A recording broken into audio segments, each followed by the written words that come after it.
I have the ability to see the end before the beginning even begins. And what that means is I know that to get to the very end, I can see it right now. So before I went to Buds and I was losing all this fucking weight and shit, I saw myself walking across the fucking stage at 191 fucking pounds, 'cause that's what I had to get to get into the door.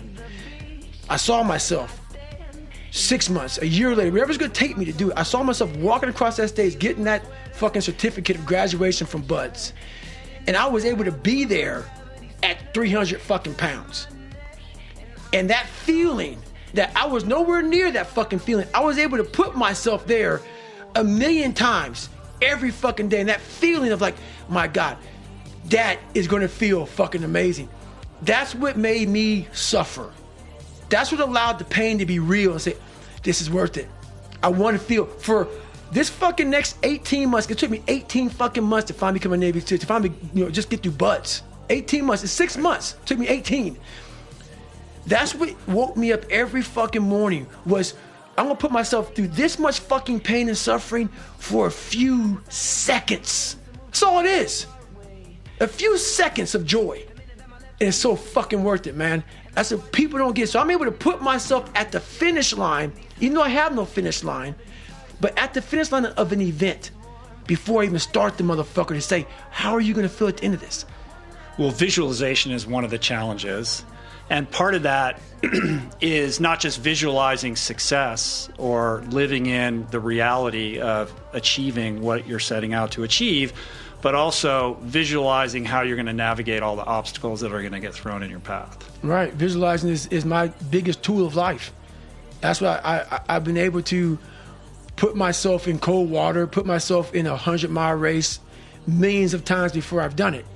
And I'm able to go through the race and see how I'm going to feel at mile 50, almost to the exact feeling. Right. So when it comes up, it's no surprise. It's no surprise. I've already done this 1,000,000 times, and that's the one thing I practice and practice and practice and practice overnight. But also, the most important thing is I practice that feeling of accomplishment that I'm going to have when it's all said and done with. That's where it starts. It's that mentality of I'm going to pick up that fucking Pulaski and I'm gonna dig this fucking fire line for 3 damn miles.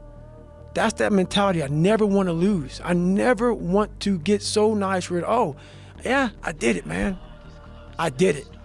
I did it, I'm good.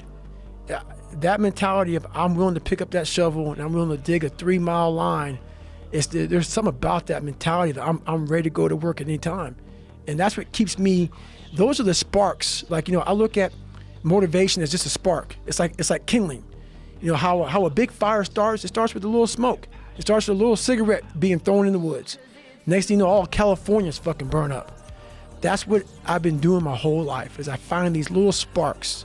And once that little thing takes off, that's a 1-hour fuel. Then you got 10-hour fuel. Then you can move that thing to a 10,000-hour fuel. These big logs and big trees that burn for days. And that's where you want to bring that motivation.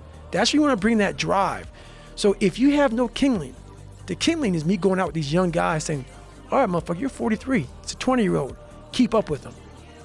That kindling now, when I leave those young guys, it has now become that 10-hour fuel. And now that 10,000-hour fuel that I use throughout my whole life.